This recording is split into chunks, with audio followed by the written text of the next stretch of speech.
Hello, everyone, and welcome to the latest episode of the Metabolism and Menopause podcast. My name is Stephanie, and I am your host and CEO of Vitality OET. We are a women's nutrition, health, and fitness company that focuses predominantly on women's hormones, particularly as they start going through perimenopause and onwards. We know that you start experiencing so many changes in this time of your life, whether it be hot flashes, night sweats, irritability, brain fog, or that waking around the middle that seems to come out of absolutely nowhere despite you not changing anything.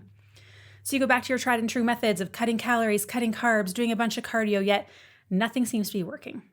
In fact, it feels like the scale is going in the opposite direction despite your best efforts. But we know now that your body is inherently different now that you started experiencing these hormonal changes. So our mission here at Vitality is to help you really understand how your body changes in this time of your life so you can reach your health and fitness goals, feel at home and in control of your body again, live a life full of vitality, and really understand how to take care of this new body of yours. So today I have a very special guest on, my friend Rachel Scheer. She is a functional nutritionist. She is so freaking smart. She has a certification, she has a book, and really focuses on root cause approaches as to why you're struggling with your symptoms that you're experiencing, whether it be gut health or weight gain or whatever it may be. So I'm so happy to introduce you guys to her. We covered so much in this podcast. We talked about why Western medicine is keeping you sick, how to actually address root causes, the most likely causes of all the things that you are experiencing, and how to really tackle this and how this all ties in with menopause and hormones as well. So I hope you enjoy this as much as I did and enjoy the show. Everyone, I am so excited to have Rachel Scheer on the podcast. Thank you so much for being here. I know your schedule is always so jam-packed, so thanks for being here. Stephanie, thank you so much for having me on your show here today. I am stoked to get to talk all about functional medicine, nerd out on all things root cause approach. I know we had a great conversation when we met, I think it was a month ago, 2 months ago, at the mastermind event that we were both at together. So thank you. Thank you so much for having me on. Yes. So I would love to start off with your story and how you got into this, because I think your story is one that people will actually probably relate to, and maybe not to the extremes, but really resonate with the fact that Western medicine or their doctors kind of didn't really provide a ton of solutions or didn't take things as seriously or look at it properly. So why don't you tell us a little bit about how your journey kind of brought you into the functional medicine space? Yeah. My journey has been a journey of finding what the true meaning of health is. And I think as a society, we talk about health all the time, right? And even in Western medicine, we look at health really as just the absence of disease. But truly, health is so much more than just the absence of disease, right? It is the presence of optimal feeling and function. And I didn't know the meaning of health until I lost it myself, and I was incredibly into fitness and nutrition my entire life. I actually went to Baylor for nutrition and dietetics. I was an athlete before that. I was a gymnast and I was a dancer. And as I got into college, I was actually competing in bodybuilding competitions. And if you were to ask me if I was healthy based off of everything that I was doing in my life, I'd be like, yeah, come on. I was incredibly physically fit. I'm competing in all of these competitions, and I knew enough about nutrition to be dangerous, at least a lot of what they teach you in college, the old school kind of version of nutrition with the food pyramid. But it was right around, when I was at this peak physical point in my, I guess you could say health, but I don't know if health is really the right word, that I actually started to get really sick. And I started to struggle with my own health issues. And first it started off as just chronic fatigue. And then it grew into a lot of chronic bloating to the point where I would literally look 6 months pregnant at the end of every single day. I started to struggle a lot with anxiety, a dysregulated nervous system, chronic depression. And for me, I really didn't understand what was going on, when I started to deal with a lot of these chronic health issues. So, what do we do when we start to struggle with our health? I went the Western medicine route. I went to the doctor and I'm like, hey, check me out. What's going on?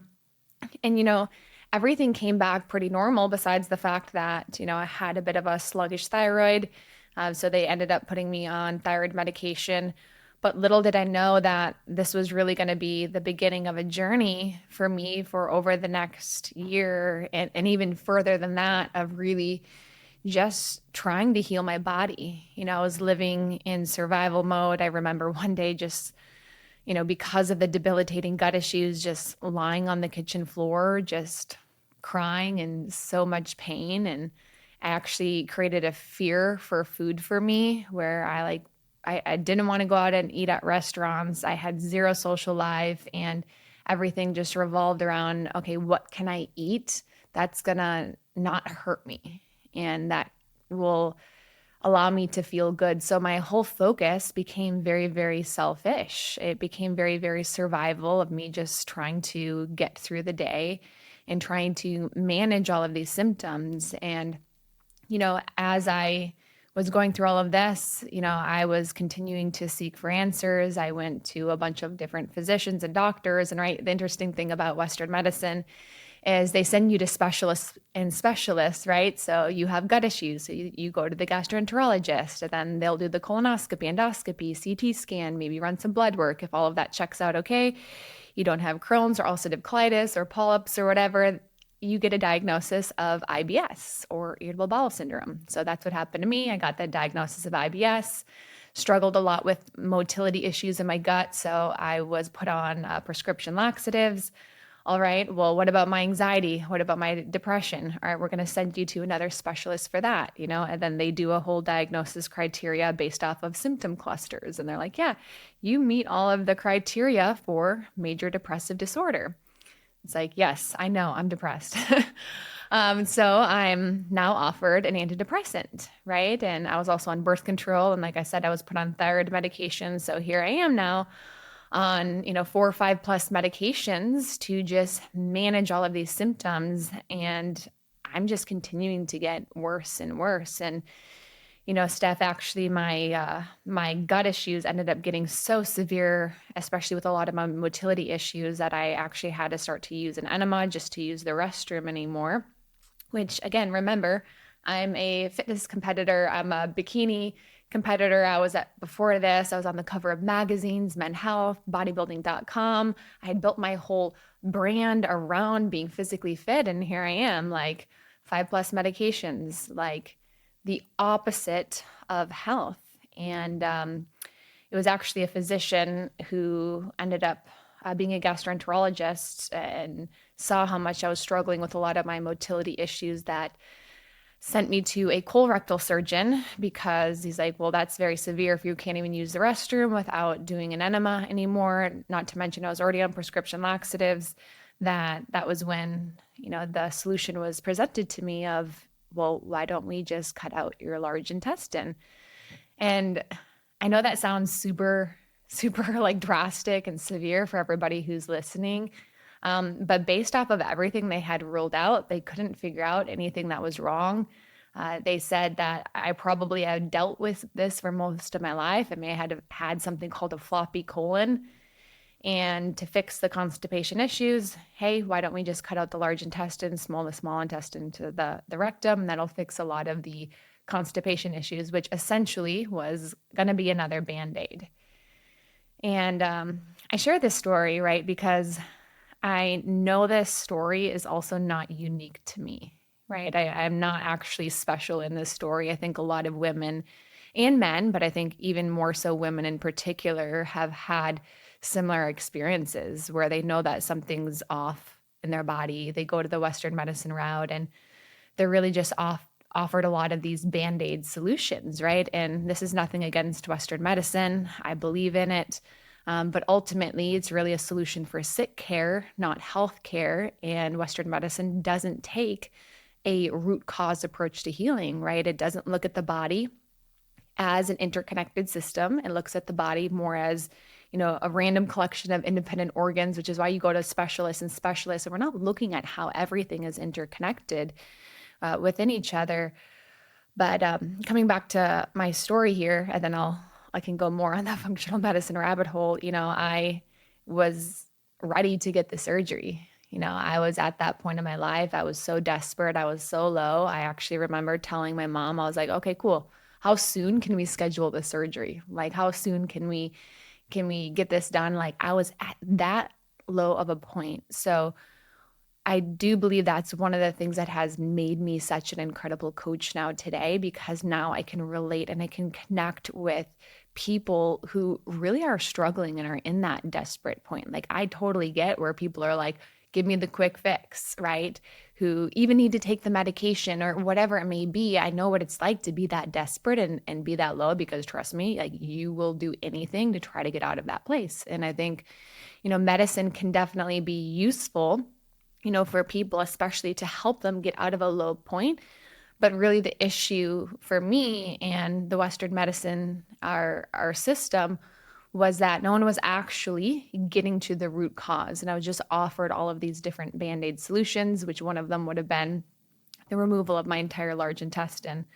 But this essentially catapulted me into a whole new world, because I did not get the surgery. And instead, I just became obsessed with getting to the root cause of all of my health issues, getting to the root cause of really primarily first a lot of my gut issues. So that's where I started to learn more about SIBO and the microbiome and dysbiosis. I learned about the gut brain connection and the nervous system and how that plays a huge role. I learned the difference between functional medicine and Western medicine, which really wasn't talked about at the time, which Western medicine, really just being this approach that is trying to eliminate disease, looks at the body more as these singular systems and really aims to manage symptoms, where functional medicine, right, true healthcare versus sick care, really is going to look at the whole person. It's going to look at the body as an interconnected system. So we're going to look at how everything's connected together. It's not only going to aim to eliminate chronic disease, but prevent it from happening in the first place. It's highly individualized, and it's going to primarily focus on diet and lifestyle changes. And as I continue to lean into functional medicine and root cause and doing a lot of the work, because I think what a lot of people don't realize is functional medicine requires a lot of work, as I know on the client side, but it's meant for people who are really ready to do the work, who want to not only heal, but reach their most optimal health. So really now my practice is aimed at giving other women and men the approach that I wish that I had when I had all of these health issues, and just helping people take a root cause approach. So what are you finding with like clients and stuff? What are some of like the big root causes that you're noticing? Because like I always talk about lots about like stress and how that comes in very many different ways, but what are you seeing are some of the most commonality like root causes for like women in particular who are experiencing like weight gain that they can't get rid of, and they're having tons of symptoms and gut health is getting worse? Like the classic, like, menopausal women that are dealing with the struggles. Like, what are you finding tends to be some of the big root causes? Yeah. So I have a functional nutrition certification, and within this, in my book, Root Cause, I talk about the four main initiators of dis-ease in the body. And we can look at disease really as any kind of an imbalance, right? Whether it is you're struggling to lose weight, whether you have hormonal imbalances, which we can say maybe that's, PMS related symptoms, whether that is chronic gut issues or bloating, maybe you even have an autoimmune condition, chronic fatigue, depression, right? These are all symptoms, right? This is what's all happening below or above the surface, and symptoms are really a whisper for a body to take more notice. But usually it comes down to one of these four stressors. There's dietary stressors, there's emotional stressors, there's physical stressors, and there's environmental. So even breaking those down a little bit further, right? I think even for most people, the big two that we even start to focus on with everybody is going to, of course, be diet, but then also the emotional stressors. So, looking first at diet, this could be somebody who's eating the SAD diet, the standard American diet, right? So their diet is full of a bunch of processed foods, artificial foods, right? A lot of pro-inflammatory foods that are wreaking havoc on their microbiome. It's causing systemic inflammation throughout their body. Maybe this is blood sugar imbalances. Maybe they are, they are actually overeating. And a lot of these simple processed carbohydrates is leading to more insulin resistance. Maybe they're not pairing their carbs, fats, and protein as they should be throughout the day, right? So they're encompassing a lot of these blood sugar imbalances, which is impacting their adrenals, which is impacting their hormones. This could also be food intolerances that somebody has, right? So we look at like celiac disease with our practice, but there's also a lot with non-celiac gluten sensitivities, which is a lot more common than people think, and how gluten and also grains in particular can play a role in the microbiome. So often, we'll need to do some kind of an elimination diet on people. But I'd say some of the biggest things that we see are grains, are gluten, dairy, of course, alcohol. So any of these foods that somebody may be eating that is causing a disruption in their microbiome. So there's the diet piece for sure, which is everybody, right? I think most of the people who we work with, there's some kind of shift and a change that we can make in their diet. Some people, their diet needs to be their primary core focus.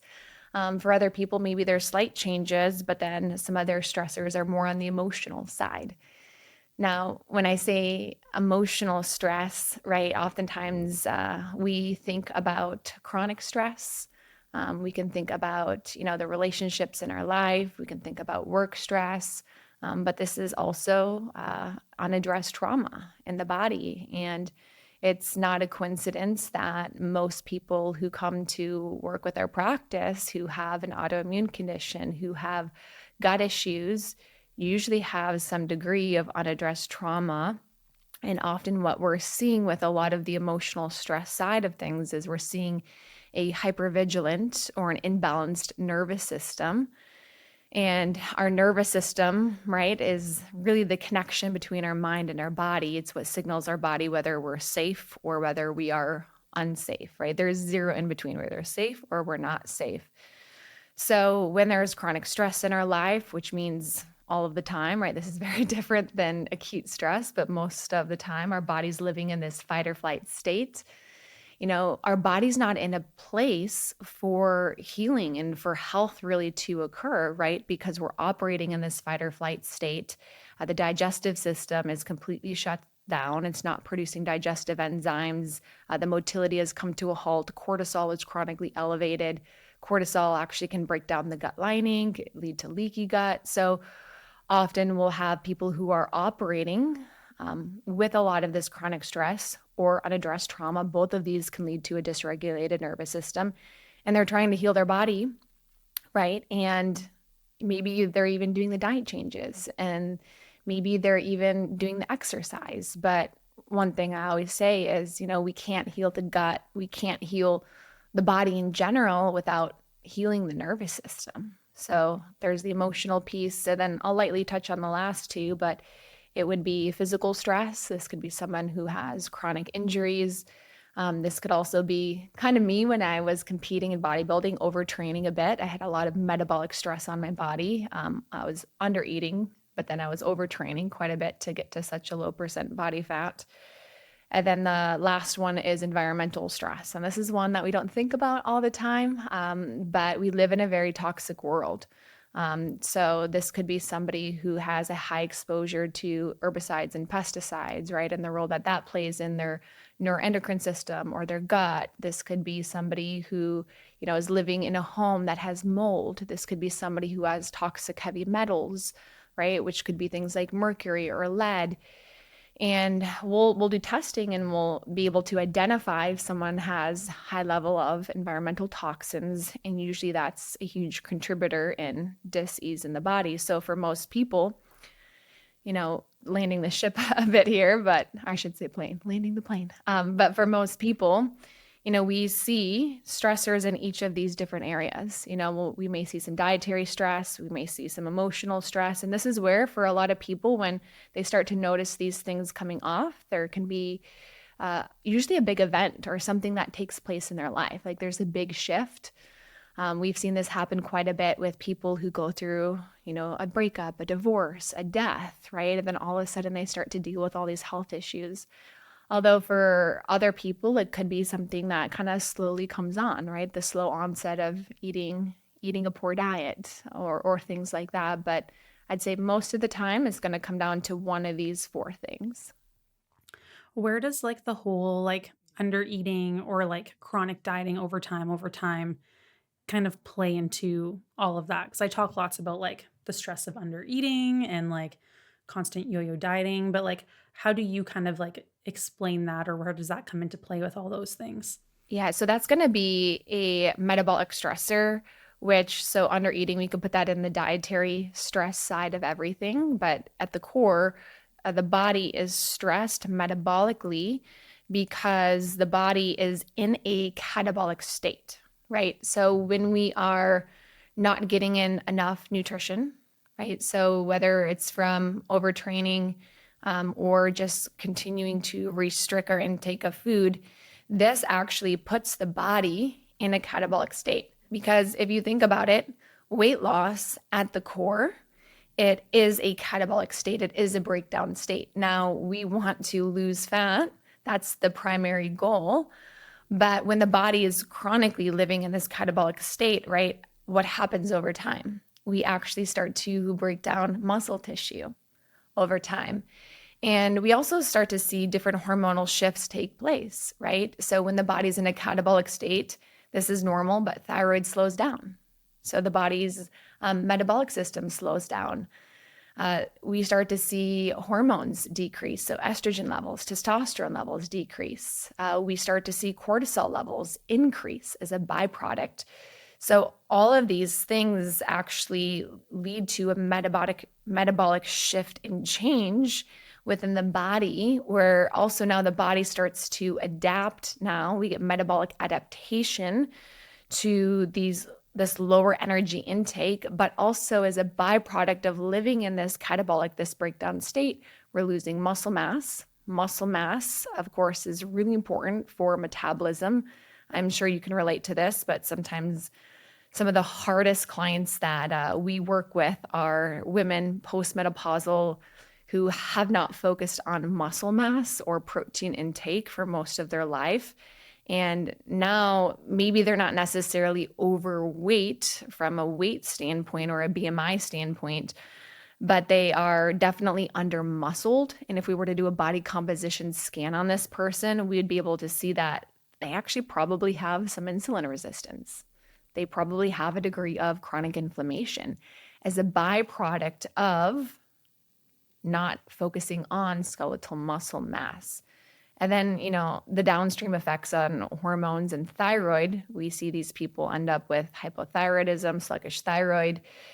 We see the hormonal issues quite a bit too that start to come about, all right, as a byproduct of just living in this catabolic state, right? And of course, being in a catabolic state, if you're focusing on weight loss, is not bad, but what we're talking about is chronically living there and not focusing on muscle either too, because I think when we can focus on muscle, right, we're getting in enough protein, amino acids. This also pulls the body out a bit of a catabolic state, because what happens when we're in this catabolic breakdown state is we actually start to pull amino acids from our muscle tissue to burn that as fuel. It's a byproduct because we're just not getting in enough nutrition. So this is what leads to the catabolism of the muscle tissue over time. But actually, by focusing on adequate protein intake, if anything, you need more protein intake when you're focusing on weight loss than when you're building, which I know for a lot of people seems very backwards.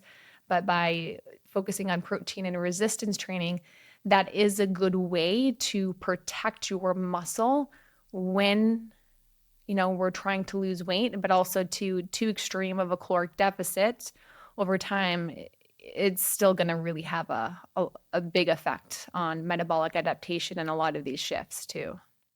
Yeah, and I think like this is something that we see a ton is like we have two sides of the spectrum, people who work out a lot and like love it and like are scared to pull back, and it's like, okay, but we either need to eat more or pull back a little bit. Like there has to be some sort of balance in there because otherwise it's too stressful. But that's like people who are like just coming into perimenopause. I find people who are like menopause, postmenopause, working out in the gym wasn't that popular when they were younger.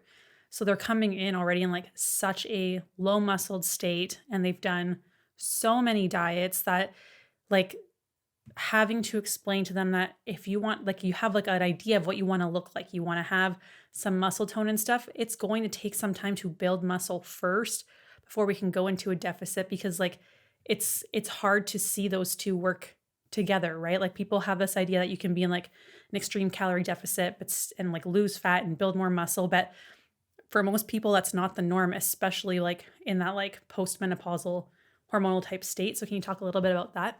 Yeah, it's definitely not the norm. And actually, I had Alan Argon come speak for my certification, and he did some debunking a bit on, who are the people who can actually, build muscle, um, especially if they're even in a little bit of a caloric deficit. And it came down to really just young people who are just getting started with doing resistance training. So, like the newbies, right, that we talk about. But you know, we don't have the building blocks that our body can actually build from in order to put on muscle mass when we're in a caloric deficit, which is why it's almost virtually impossible, to build when we're operating in a net deficit. So this is what I know you and I see with a lot of our women is, they want to focus on fat loss. They know the importance of muscle, but they're operating in this caloric deficit. And then they're maybe doing some weight training, right? Which is great. I love it. Focus on the weight training, right? But they're like, I'm not building muscle, I'm not getting results. But essentially, we're trying to go left and right at the same time, right? So in order for us to lose weight, we do have to go into a catabolic state for a period of time. Should we stay there long term? No, because that's going to lead to long-term consequences to our thyroid, our hormones, to our gut, to our metabolic rate. But in order to lose fat, we got to go into that catabolic state. Now, how do we prioritize losing just fat over muscle? Because they're really, if you think about it, both stored energy, right? We have muscle and we have fat. The body just cares about survival. That is it. So if we're not using our muscle resistance training, right, and our exercise is just doing more endurance type exercise, right, that's not actually focusing on progressive overload, one, the body's like, hey, why do I need this muscle? I'm not really using it. Two, if we're not getting in enough protein that is going to be muscle protective, then the same thing, hey, I'm going to actually burn this muscle for fuel. So when we're in that catabolic state, I think by focusing on not going too much in a caloric deficit, right? Because sometimes we think more is better, and someone may lose weight faster, but they're probably not losing more fat. They're probably losing muscle. So slowing the rate of weight loss, especially if you are someone who is a bit more lean and you have less fat, you can go a bit at a faster rate when you are somebody who has a bit more fat on your body, right? If you're over 30%, 40%, right?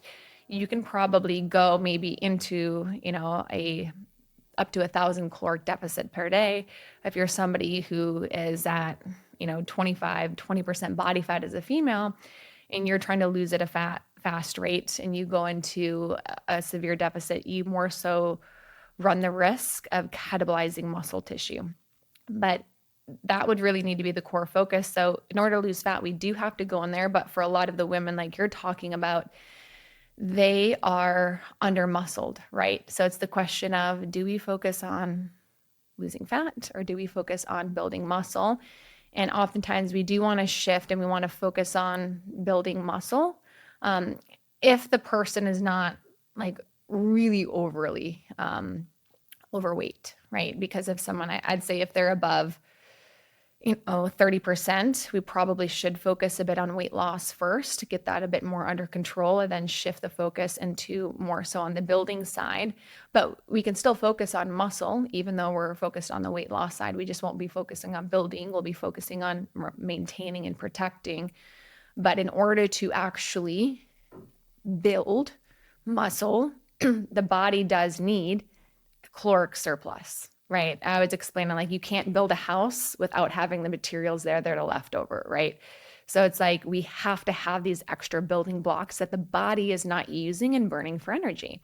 So by putting the body in a slight caloric surplus, it doesn't have to be a lot, but let's just say it's 200, 300 calorie surplus, right? The body will have enough energy that it is burning throughout the day to support itself and to support exercise, but it'll also have some excess energy to be able to build skeletal muscle mass out of, right? So, in this state, though, right, same thing is important. We still need to be focusing on getting in high quality animal protein, getting in enough protein, but oftentimes we can make room for a little bit more carbohydrates, right? Because carbohydrates can help a bit more on the building size. It's not essential, but it does help a little bit more with the response to insulin. But coming back to your question, right, this is why, we do have to be in a bit of a caloric surplus if we want to focus on building muscle. And I think a lot of these women, right, we're trying to do left and right. We're trying to put ourselves in a weight loss standpoint, and we're trying to build substantial muscle at the same time, and we just end up going nowhere. Yeah, and I think just like the expectation of like what that really looks like. And also like you have women who are like, oh, but I am working out, but it's like little 10-pound weights and they're going to their little boot camps and their hits and doing the cardio and that kind of stuff, the spin classes. And there's like some weights during the spin portion, right? For one of the songs or something. And just like not really understanding what it looks like to challenge your body strength training wise. I think a lot of people get that perception of if I'm not super sweaty and completely out of breath, then it wasn't an effective workout when that really isn't the case. So how do you get that across to women? Because I know that can be like quite challenging where they're like, I just don't feel like I'm working hard enough.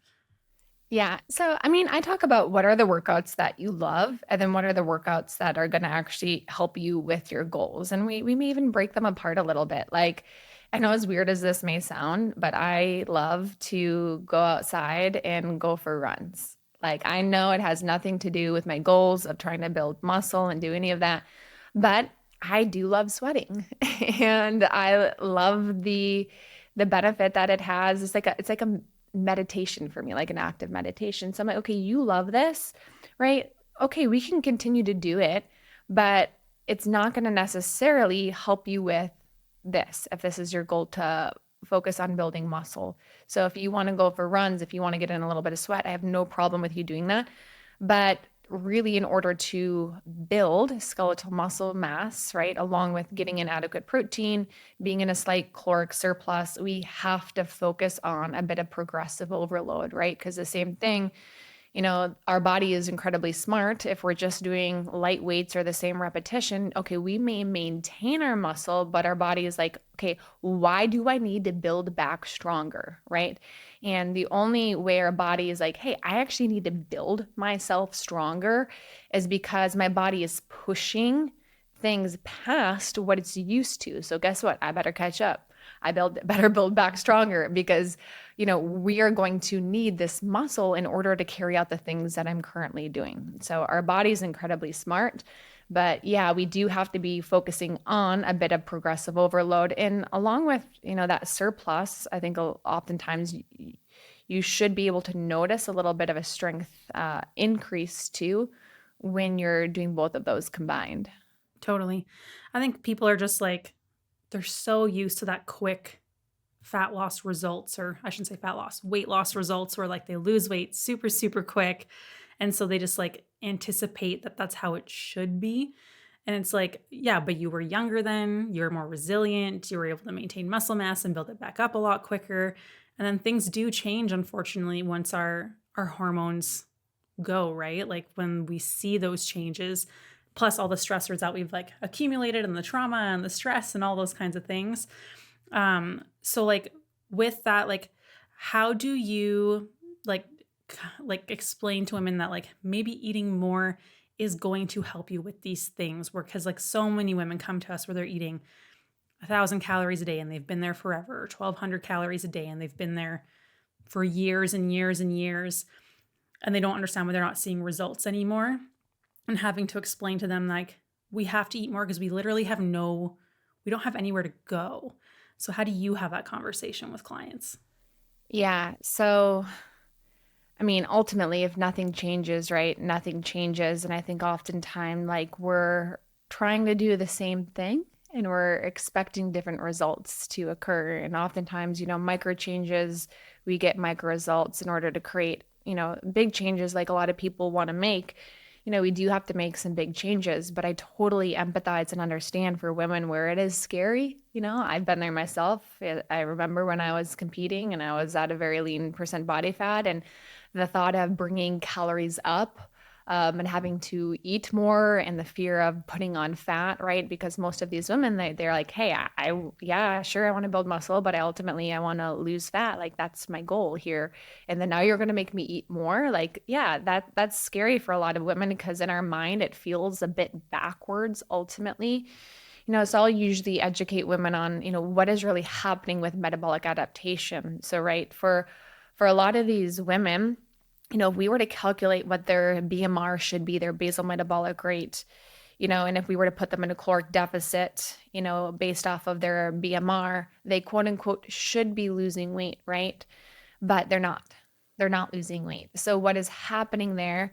Well, what we've seen is their metabolic rate is not actually where we are guessing it to be. So in order to get this person to lose weight, just like you said, we'd have to continue to restrict and restrict to restrict. So usually I'll explain to them, we'd probably have to get you down to here in order to help you to start to lose fat. And you may lose fat, but what is going to happen long-term wise, if we were to do that? Your metabolism is going to continue to adapt. And this is also what's going to happen to your hormones, to your thyroid. So we'll run lab tests to even look a little bit at where that's at. So I'll talk to them about now, can we work a little bit on the metabolic side for a period of time, work on bringing things up with the goal of trying to put on as minimal fat as possible, but just getting your body to work more efficiently. So then we can try to progress back into a little bit of the cut. And normally when I explain this to them, it's definitely a bit scary, but I think the tool here is, we're not going from somewhere super low to really high, really fast. So any kind of, let's say this is reverse dieting that we're doing with somebody, we want to slowly bring them up over time, right? We're slowly bringing up calories.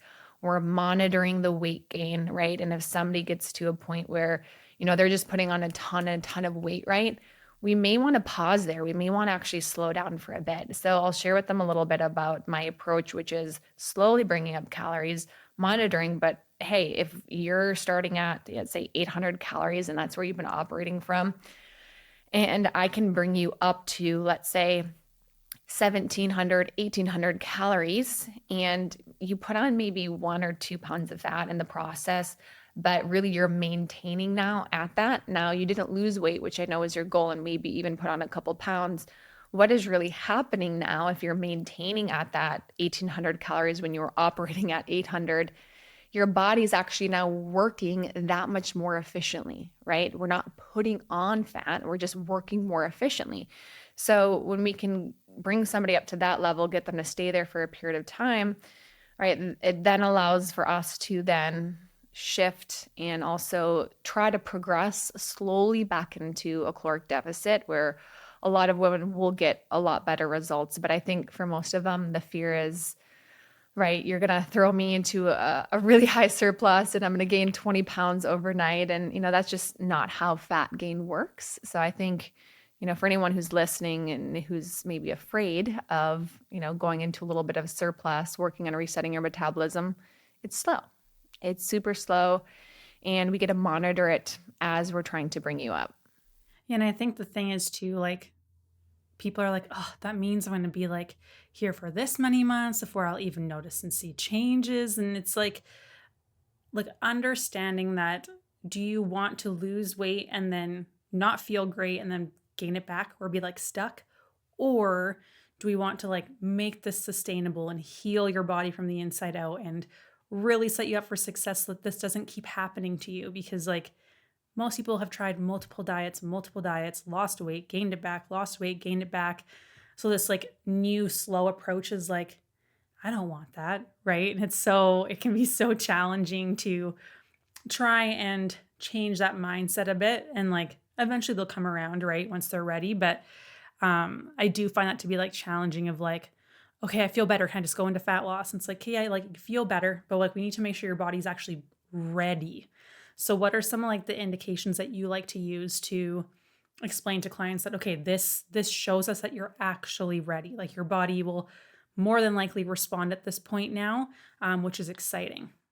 Yeah, so I love data, right, in functional medicine. So we're always looking at lab tests. We're also looking at, symptoms that somebody does or does not have. And then we're also looking at where their overall food intake is at. So if someone's able to bring up their calories, let's say to that 1800, and they've been able to maintain it there for a couple of months and they're pretty steady at that point, that's a really good sign, right? But we're not going to bring them up and they're like, all right, I got there, then really quickly bring them back down. So we probably need to stay there, whether it's 2 months, 3 months, just for a period of time to know that your body can maintain that. But often what we'll see is we'll actually see a decrease in a lot of symptoms that these women are experiencing when they were in that very low calorie diet. So we may see energy levels go up. We may see strength levels go up.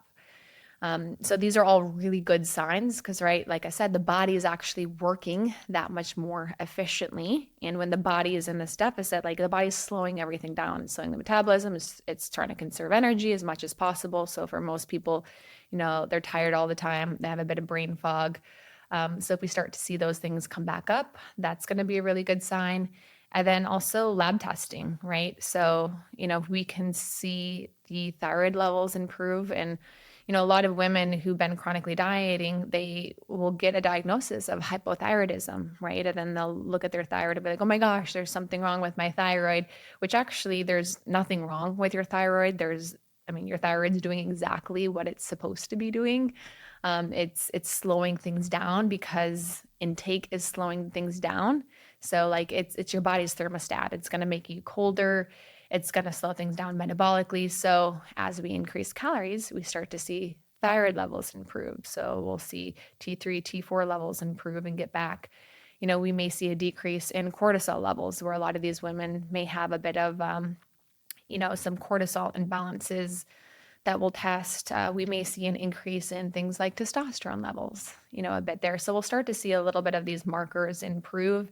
And usually once we've been able to test, once we've been able to look at symptoms, and then also they've been able to maintain those calories for a period of time, then it's okay. It's safe to try to, and again, slowly reduce. I think, like you said, everybody's in such a race to go as fast as possible. But ultimately, the healthiest thing that anybody can do, whether it's fat loss or building, is going to be to go slower, especially if you have less to lose, right? Because you don't run the risk of catabolizing muscle tissue if you go about fat loss slower, if you protect more of it. Same thing with trying to build muscle, right? And it's probably more of a problem with the guys than the ladies, but the guys who do a lot of the dirty bulking, right? And they put themselves in a extreme caloric surplus, which is really just an excuse to eat shitty food and anything that they want. Yeah, they may put on some muscle, but ultimately they just end up putting on a lot of fat. Totally. No, this has been so helpful. Like, I think this really summarizes everything that we always talk about and stuff, but just it's nice to hear it in different words and like get a different take from it and like understand those kinds of things. I think it's really important. And like you talked about, like, there's 4 areas of stress that like really affect you. And I don't think people realize how stressed they are because they're like, oh, it was way worse before, so I'm better now, or oh, I know how to handle it well. When that necessarily, like, your body's still doing all the things inside despite what like you're kind of telling yourself. So what are some of the things that you like recommend for people when it comes to like reducing stressors? Like, what are some of the big things that you would say, whether it's nutritionally or activity wise or whatever that looks like? Yeah. So I have this famous quote. I say, sometimes it's not that we're burnt out on doing too much, but doing too little of the things that actually, feed our soul and make us feel alive and give us energy throughout the day. And I think for a lot of us, stress is, if we're talking about emotional stress in particular, right? A lot of it is so psychological where it's so dependent on the person, but I know at least for myself, right? When I am just operating with like an incredibly busy schedule, and I'm just only doing work and I actually have no time for doing things that are like healing for my nervous system, like getting outside, getting in nature, getting in sunlight, doing breath work, meditating, doing these things. I notice that those things in my life stress me out 10 times more. Like I struggle to manage a lot of those things. But when I incorporate some of these things into my life, some of the things that just they're calming to my nervous system, right? There are these parasympathetic activities. They help ground me, they give me life, they help me feel so connected with myself. And when I can like sprinkle those into my day, I can actually still, and for some people, yes, they need to like take some things off their plate 100%. But I think for a lot of people, we tend to think like do less, do less, but also we're not doing the things that actually make us feel alive and make us feel good every single day. And I had that lesson myself in business, right? So now I'm very, very particular about, I need some time in the morning. I need some time actually midday because I used to work, chronically through my lunch break with my clients, right? So I would get the whole practitioner burnout stuff. And then by the end of the day, was so exhausted. My nervous system was dysregulated and I just didn't understand it. But as I started to actually incorporate more of these grounding things throughout the day, it actually helped reset a bit of my nervous system. It helped kind of ground me, and I could come back into a lot of these other activities with almost a completely different energy. So I think for some people, yes, it's all right, we need to be radically honest with ourselves. We know if we are in a work environment that is not conductive for our healing and our health, right? Like we know that. We know if we're in a relationship that is just taking away from our mental health in our life. Like it's causing far more pain than joy and fulfillment in our life. And I think for a lot of people, being radically honest in those areas, it's really hard. But those are if you think about it, how much time we spend with, let's say it's significant partner, someone we love, how much time we spend in work, like of course, those are going to play such a huge role in our mental and emotional health. So is sometimes being radically honest, but I also think other time it's like how can we actually add things in that make you feel good? And I don't think most of us are doing that a whole lot. No, I would agree with that 100%. I like to do like a little bit of inventory. Like I tend to do this like just like in the notes of my phone. And it's like, okay, this month, how did I do like rating it out of like a scale of 1 to 10 kind of thing? Like how happy or fulfilled do I feel in like work, friendships, relationships, spirituality, like my physical body? Am I moving? And I find that helps me like reassess like, okay, I want to start prioritizing this a bit because like when you're massively like avoiding certain areas, like you are exhausted. And it is a bit of like a balance, and there's going to be seasons of push and that kind of stuff for sure. But I think we're just so stuck in the hustle culture of having to be productive all the time. And that just wipes us out and can cause so many issues. Yeah, I agree with that. And I think that is really the big shift that a lot of people need to make. Um, is it's finding things that give them a sense of purpose, that make them feel alive, that really feed their soul. And that could be relationships that you have that are meaningful in your life. This could be the things that you're doing with yourself, right? We have a relationship with ourselves, right? So it's like we need to prioritize relationships because ultimately, in my opinion, relationships are what create the most fulfilling life. If you were to take away relationships and it was just like work, like what are we doing all of this for, right? So I think ultimately it comes back to what actually fuels me, what actually makes me feel alive. And I think if most people actually sat with themselves with that question, you know, it's like, dang, I don't know. What am I actually doing? And I think that's really the true root cause for a lot of people, because even looking at it from another perspective, why do we turn towards food, right? Like we are in a time where we numb like everything. We use social media, we use food, and all of this is really a way to distract ourselves from really a lot of the emotions that we feel in our life. And I think a big part of this healing work that I'm really big about is, yes, it's about getting to the root cause of, what comes back in labs and what's off with your gut and all of this, but it's also getting to the root cause of what is really holding you back from creating the health, the life, the abundance that you ultimately want. And oftentimes it's not just what's in the labs that comes back. It's not just nutrition. It's really coming back to that relationship with ourselves and getting clear on what it is that we actually want, feeling like we have a sense of purpose in what we're doing, and finding fulfillment in our life, which is, those are some like the big questions that at least I know that like keep me up at night. But again, I'm a big thinker in these areas. Yeah, no, I'm the same. So, well, this was so helpful, Rachel. I hope that this helps so many women. If they want more information on you or want to follow you and what you're doing, where is the best place to find you? Yeah, you can check out my website. That is rachelscheer.com. And then you can follow me on Instagram. That's at Rachel Scheer. My practice is Rachel Scheer Nutrition. Perfect. Awesome. Thank you so much again for giving up some of your time today to chat with us. And we'll talk to you soon. Thank you, Steph.